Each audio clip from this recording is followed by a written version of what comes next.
Now it's time to place your vote. So round 1 of voting is January 4th through 8th, 2021. Round 2 will be taking place January 11th through 15th. And the Sydney Taylor Shmooze winner will be announced on Thursday, January 21st.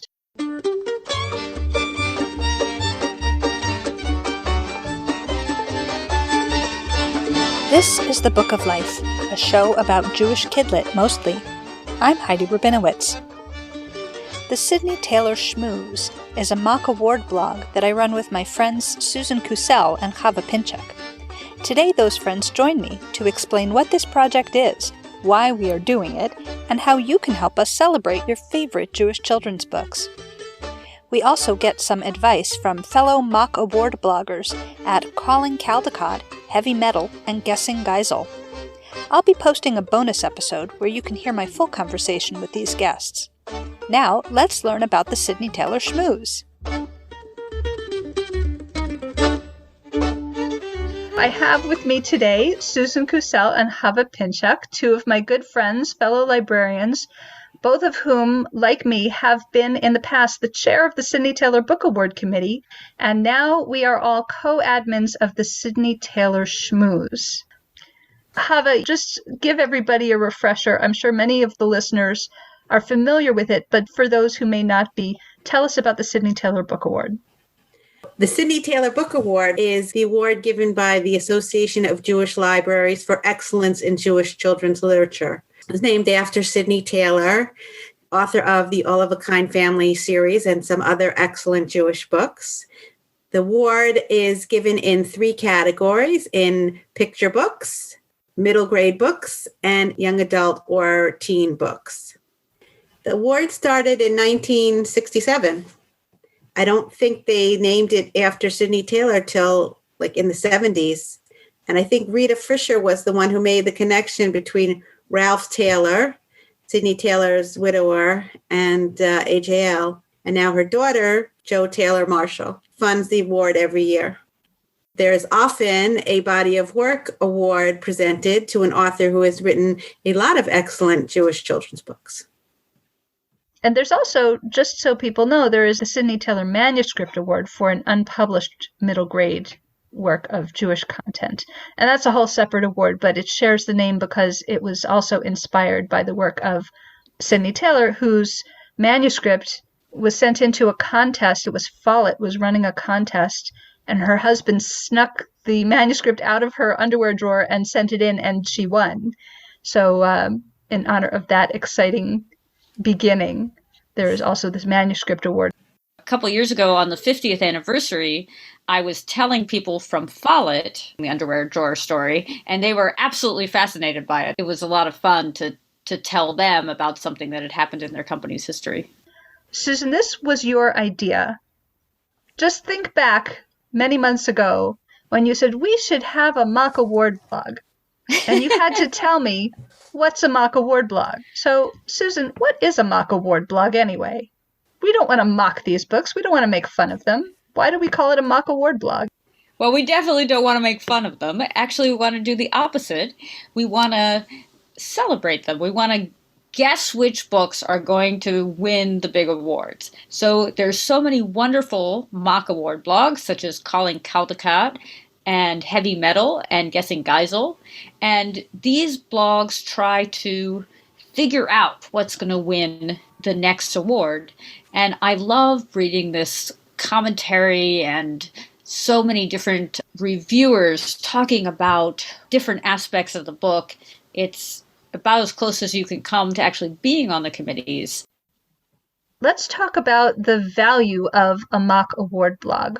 You know, we already have a real award, and that helps people identify the best Jewish children's literature each year. Why is it useful to guess what's going to win? Well, it makes you think about the award and the eligible books. It puts the books out there in front of the public, and you analyze them in a different way. You really think about the criteria of the award, and you think about what does it take to win that. And it's so fun to read these blogs. And it's really so amazing that there's now one devoted to Jewish children's literature. Now that I'm not on the committee, I don't see most of the Jewish children's books that are published during the year. Right now I'm reading Sweet, which means I'm catching up on back years because I heard of the book once the award was announced. So by reading the Shmooze, you get a good idea of what's out there and what people think of it. Can I just say that I was chair when Sweep won, and that was an awfully fun phone call to make. Yeah, I interviewed Jonathan Oxey about Sweep, and he's a lot of fun to talk to. So it's a good point what Chava just said. The Sydney Taylor Book Award is announced every January. So you have to wait until January to find out what are the best books officially of the year. But by reading the Shmooze, as the year progresses, you're finding out without having that wait. You don't have to have that delayed gratification. Heidi, can we talk about why the awards are announced every January? Yes, please do. This is really just so exciting to me, and I was lucky enough to have this happen while I was chair. The Youth Media Awards at the American Library Association. It's a giant press event in a regular year. There's about 1,000 librarians and so many other people in the room, and they announce the Newbery and the Caldecott. There's about 20 awards they announce. Oh, it's the most fun I have every year. I look forward to this event. I love it. There's nothing like finding out who won with 1,000 of your best friends. And they stream this, and you can catch it online, of course, but it's not the same as being there. And a couple years ago, they started announcing 3 additional affiliates of ALA, the Asian Pacific American Librarians Association, APALA, and ILA, which is the American Indian Library Association, and the Association of Jewish Libraries, and the Sydney Taylor Book Awards. So this year, 2021, will be the 3rd year announced. It will not be in person, but it will still be amazing and exciting. And we are just so grateful to be included every year. Let's talk a little bit about what the Sydney Taylor Shmooze actually is. So if you go to sydneytaylorshmooze.com, you will see this blog that we created in the spring of 2020.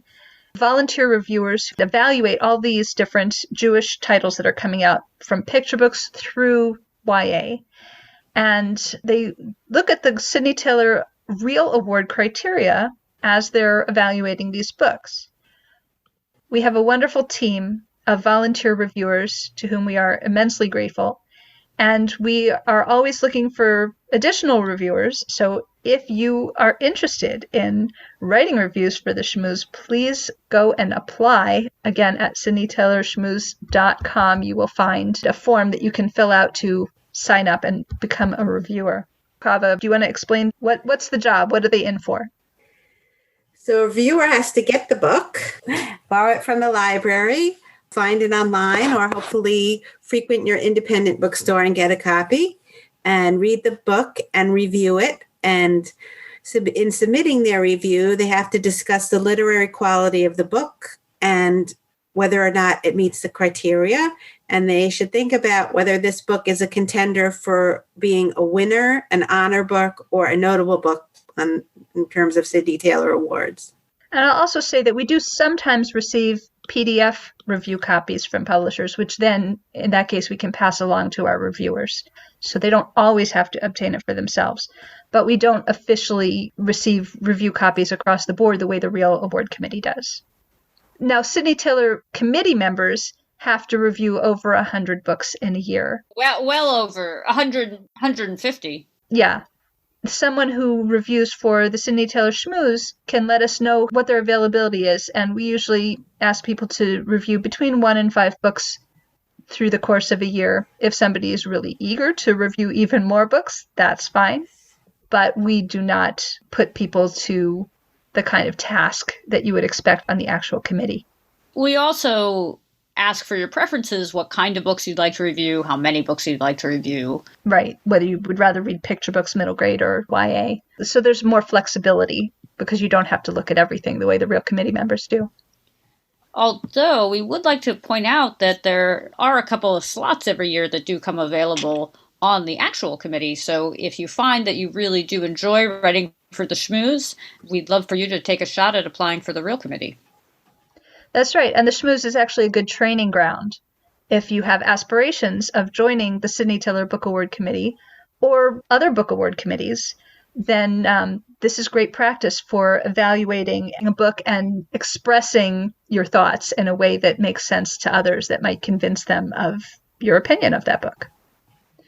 All right, so you've been hearing all about the Sydney Taylor Shmooze and all of these reviews, and now it's time to place your vote. So round 1 of voting is January 4th through 8th, 2021. Round 2 will be taking place the following week, January 11th through 15th. And the winner will be announced on Thursday, January 21st. So to have your voice heard and get your vote in, all you need to do is go to sydneytaylorshmooze.com, where you will find a ballot. Round 1, you'll find a ballot with every title that we've reviewed during the year. And we will also have a blog post in which we'll link to every review so that you can quickly refer back and get a refresher about those books. And then the second week, we will have a ballot which will just take the top vote getters from round 1. And then on the 21st, it will be very exciting, we will announce the mock award winners, shortly followed by the announcement of the real winners on January 25th, 2021 at the American Library Association Youth Media Awards big press conference event. So then we'll get to find out whether our mock picks match up with the real committee's picks.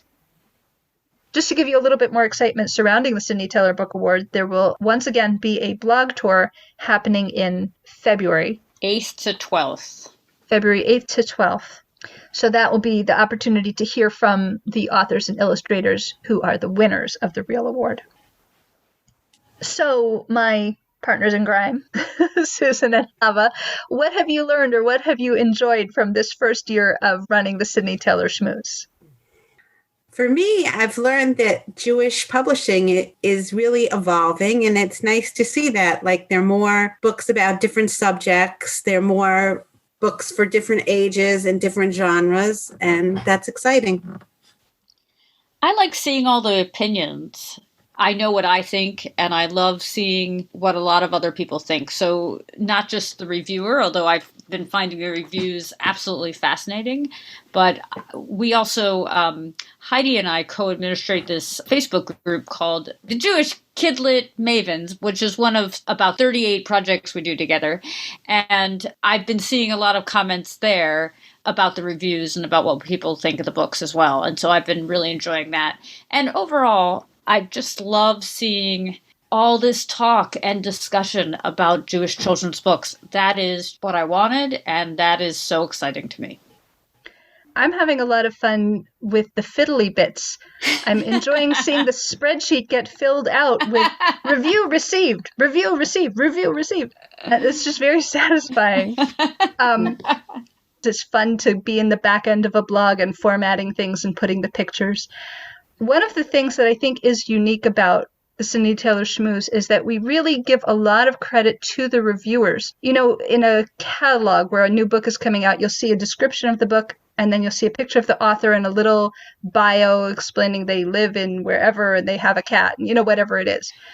But on the Sydney Taylor Shmooze, we don't talk about the author, we talk about the reviewer. So the bottom is a picture and a bio of the person who wrote that book review. The reason that we are doing that is that we really want people to be excited about being a part of this project. And we want them to be able to quell about it and show it to their boss and get credit where credit is due. We're really thankful for the people who volunteer their time and are excited to be doing this project together with them, because this wouldn't have worked if other people weren't willing to come in and help out and share their thoughts, because the three of us could never have reviewed all of these books. We could never have accomplished this. Yeah, I'm really grateful to the reviewers. There have been so many different perspectives that I wouldn't have seen or known. I think they're doing a wonderful job, and I'm really, really am grateful for that. It's what makes the whole thing work. I talked to Heavy Metal and Geisel and Calling Caldecott, I've been asking them if they have any advice for us as the new kid on the mock block. I'm Julie Danielson. I blog at the Hornbook's Calling Caldecott, a mock awards blog started in 2011 that's all focused on the Caldecott Award. The Caldecott Award is given by the Association for Library Services to Children, which is a division of the American Library Association. It's one of the many awards given out. And the Caldecott Award is given to the most distinguished picture book of the year. I believe the first year was 1938. It's really, really fun to find out what readers are excited about, and you're going to love that. But just not to get too carried away with the competition aspect of it, pitting books against each other. We really wanted to emphasize that the joy for us is the rich discussions that we get to have. And yeah, just be as clear as possible with readers how the process works, but you'll have fun with it. My name is Stephen Engelfried. I coordinate Heavy Metal, which is a mock Newbery blog on the School Library Journal website. The Newbery Medal has been given every year for, I think we're coming up on the 100th anniversary, by the American Library Association to the most distinguished children's book of the year. Really, the value is just looking at these books and having other people looking at the same books you are and sharing opinions about it. The more open and welcoming we are to people's opinions, the better. In a discussion with two people or with 20 or with 100, sometimes one opinion can be so strong and so committed that it can sort of rule the day. And people will back off and say, oh, I'm not sure I can counter that. But to have an atmosphere where all opinions are welcome and we're talking not about the other people in our committee, not about the authors, but really about the book, about the words on the page. My name is Amy Cito Forster.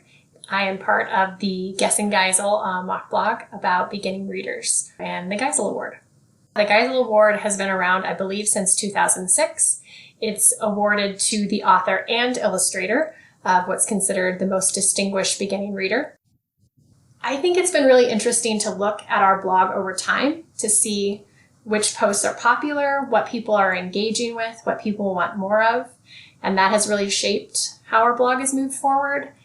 So I guess I would say, listen to your readers, listen to your community, invite them into the conversation, which I think you all do so well, because that's what makes a mock blog interesting and vibrant, is that it has a lot of voices and a lot of perspectives that we wouldn't get otherwise. Now that we've been doing this for nearly a year, do we have any advice if there was some other new mock award blog that wanted to get started in January? Do we have any advice to give them? You know, I had always been envious of the mock blogs. I thought they were a huge amount of work. I thought there was no way to ever do one. And I really can't believe we're having this conversation at the end of a year of doing it. I didn't think it was something that was achievable, actually. So I think my first piece of advice is that it is achievable if you have a plan. And also you need Heidi. So you should really get Heidi on your team because that'll make a big difference. But I think that spreadsheets are key, as Heidi mentioned. We also have been using a Google form to have reviewers fill out their reviews, and then we're able to use that to put right onto the blog, and I think that that makes a big difference. Also, the three of us all have different jobs and different things we do, and I think that all feeds into each other. But I think my biggest advice is that it is possible. Good. And I would also advise that you recruit Chava because definitely. And Chava. You need Chava. Because she's so detail oriented, and keeps us on track. You don't need me, but you need Heidi and you need Chava. Well, you were the idea person. We wouldn't have thought of it. My friend Amy Forrester, on Guessing Geisel, she has 3 people, and I thought that that was a really amazing model. And I do recommend having people to be able to portion out different jobs, because I think if it's all on one person, that's really challenging. Susan and Chava, thank you for running this mock award Sydney Taylor Shmooze blog with me, and thank you for being on the podcast today. Well, Heidi, thank you for all you do for the Shmooze. We couldn't do it without you. Thank you for including me in one of your many projects that you do to promote Jewish children's literature. Well, go team! Yay! Yay us! To hear my full conversation with Julie Danielson of Calling Caldecott, Stephen Engelfried of Heavy Metal, and Amy Cito Forrester of Guessing Geisel, tune in to the bonus episode of the Book of Life coming up next.